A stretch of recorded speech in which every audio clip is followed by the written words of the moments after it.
بسم اللہ الرحمن الرحیم۔ السلام علیکم ورحمۃ اللہ وبرکاتہ۔ میں ہوں محمد رمضان تبسم اور آپ دیکھ رہے ہیں حجر اسود آفیشیل۔ میں امید کرتا ہوں کہ میرے دیکھنے والے تمام بہن بھائی خیریت سے ہوں گے۔ بسم اللہ جو اتنی عظیم و شان آیت ہے، جب یہ آیت نازل ہوئی تو 70,000 فرشتے اس کے ساتھ نازل ہوئے۔ بادل مشرق کی طرف چھٹ گئے، ہوائیں ساکن ہو گئی، سمندر کی لہریں ٹھہر گئی، جانوروں نے سننے کے لیے کان لگا لیے، شیاطین پر آسمان سے شعلے برسنے لگے۔ اللہ تعالیٰ نے اپنی عزت کی قسم کھا کر فرمایا کہ جس چیز پر میرا نام لیا جائے گا اس میں ضرور برکت ہوگی۔ یہ آیت قرآن مجید کا جز ہے، نماز کا جز ہے، ہر عبادت کا جز ہے، بلکہ اس کے بغیر دین اور دنیا کا ہر کام بے برکت ہے۔ یہ آیت کیوں نازل ہوئی؟ اس کی وجہ یہ تھی کہ مشرکین مکہ اپنے ہر دنیاوی کام کے لیے پڑھتے تھے بسم اللہ والعزیٰ، اور نصارہ روح القدس جبرائیل امین کے نام سے کہ اپنے ہر کام کی ابتدا کرتے تھے۔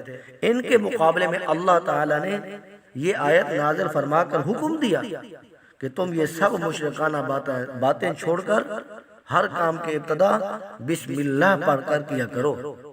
کھانا کھاؤ بسم اللہ پڑھو، پانی پیو بسم اللہ پڑھو، دکان کھولو بسم اللہ پڑھو، سواری پر سوار ہو بسم اللہ پڑھو، سفر پر جانے لگو بسم اللہ پڑھو، مسجد میں داخل ہو بسم اللہ پڑھو، خط لکھو بسم اللہ پڑھو، کوئی تحریر معاہدہ لکھو بسم اللہ پڑھو، جانور ذبح کرو تو بسم اللہ پڑھو، گھر میں داخل ہو تو بسم اللہ پڑھو، وضو کرو تو بسم اللہ پڑھو۔ آپ صلی اللہ علیہ وسلم نے فرمایا کہ جو شخص وضو کے ابتدا میں بسم اللہ پڑھ لیتا ہے تو فرشتے ابتدا سے لے کر انتہا تک اعمال نامے میں نیکیاں لکھتے رہتے ہیں۔ ایک حدیث میں آپ صلی اللہ علیہ وسلم نے فرمایا کہ کھانا کھاتے وقت اگر بسم اللہ بھول جائے تو شیطان کھانے میں شریک ہو جاتا ہے، پھر جب یاد آ جائے تو بسم اللہ و اولہ و آخرہ پڑھ لیا کرو۔ شیطان نے جتنا کھانا کھایا ہوگا سارا قے کر دے گا۔ عرب میں رواج تھا کہ جب کسی کو ٹھوکر لگتی تھی نا تو کہتے تھے تعیس الشیطان، کہ ہلاک ہو جائے شیطان۔ تو حضور اکرم صلی اللہ علیہ وسلم نے فرمایا کہ یہ الفاظ نہ کہا کرو، ان الفاظ سے شیطان بلکہ خوش ہوتا ہے کہ دیکھو مجھ سے کیسے ڈر رہے ہیں، بلکہ ٹھوکر جب لگے تو تم بسم اللہ پڑھ لیا کرو، اس سے شیطان حقیر اور ذلیل ہو جاتا ہے۔ ایک روایت میں آتا ہے کہ جب بندہ بسم اللہ پڑھتا ہے نا تو شیطان اس طرح پگھلتا ہے جس طرح لوہا آگ میں پگھلتا ہے۔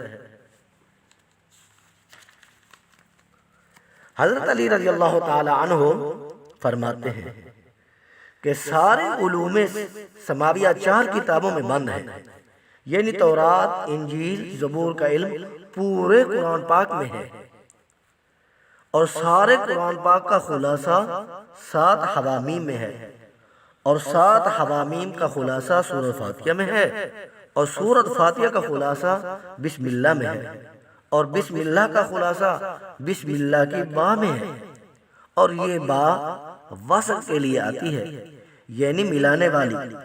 مقصد ہے کہ اللہ کا تعلق اور اللہ کی ذات کا حصول، اور وصول جس کو اللہ پاک کا تعلق نصیب ہو جائے تو اس کی دنیا اور آخرت سنور گئی۔ یہی خلاصہ ہے کہ سارے تصوف کا کہ اللہ والے لوگوں کے دلوں پر محنت کر کے ذکر اذکار کرا کے دل سے دنیا کا تعلق ختم کر کے اللہ سے جوڑ دیتے ہیں۔ امید کرتے ہیں کہ آج کی ویڈیو آپ کو پسند آئی ہوگی۔ اگر ویڈیو پسند آئی ہے تو لائک اور شیئر ضرور کیجیے گا، اور ہمارے لیے دعا بھی کیجیے گا، اور ہم بھی دعا گو ہیں کہ اللہ کریم آپ تمام دیکھنے والوں کو اپنی حفظ و امان میں رکھے، اور اللہ تعالیٰ آپ تمام دیکھنے والوں کی دلی تمنائیں اور نیک مرادیں پوری فرمائے۔ آمین ثم آمین۔